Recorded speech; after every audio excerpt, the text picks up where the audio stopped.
Thank you, Rob. Thank you, Ashraf. I call him Ashraf, they call him Mohammed. And I know him from University of Karachi. And since that time, whenever we need a couple of rupees, we used to go to him. Do you have some money? He would let me borrow 100 rupees. And he was being generous all the time. And it is still today in our community, whenever somebody, they need a couple of $100, so they will call him and he will help them.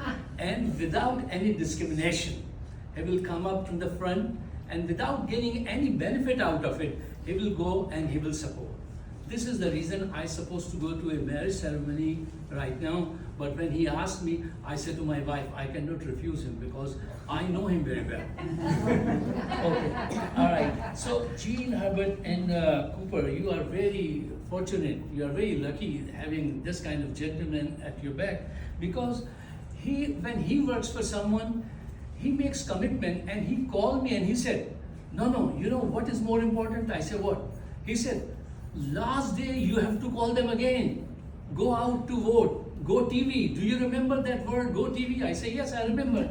And he will keep pushing you, no. Now 1 day left. Now go out. So I said, what? You want me to go to knock their door again? He said, yeah, please do this. Go and knock their door, because in local election, a small amount of votes can draw a big difference. So instead of giving you some long circumlocutory speech, I will just come up with the 2 points which I think are very profoundly, very important. Number one, if you want to be a winner in local body election, just one thing, what Rob said before, just go and knock the door. That's the best convincing. Doesn't matter how many phone calls you make, you text them, everything. The best thing is go out and knock the door. And number two is follow his technique. Till the last day of all of them, go out and vote. Without it, you are not going to succeed. This is his policy, and because we are under his pressure, so. The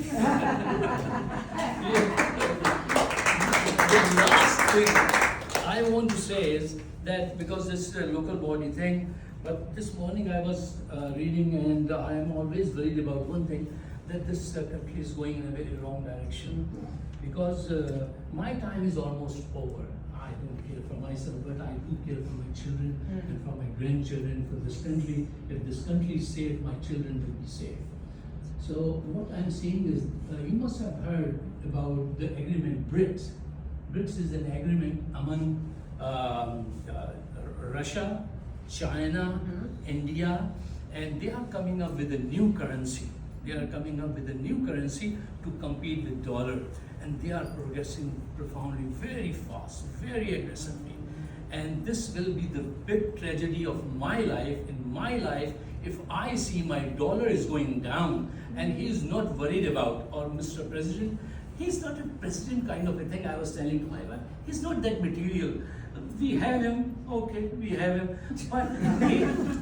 but he is going in a wrong direction. He is worried about the 1% of transgender. He is worried about the 1% of the Muslim, 1% of those illegal immigrants. They are not going to do anything. What matter is this BRICS, and he is not concentrating. He is not putting his attention towards that, which is a real problem. But this problem, as he said, don't discuss national politics here. So I will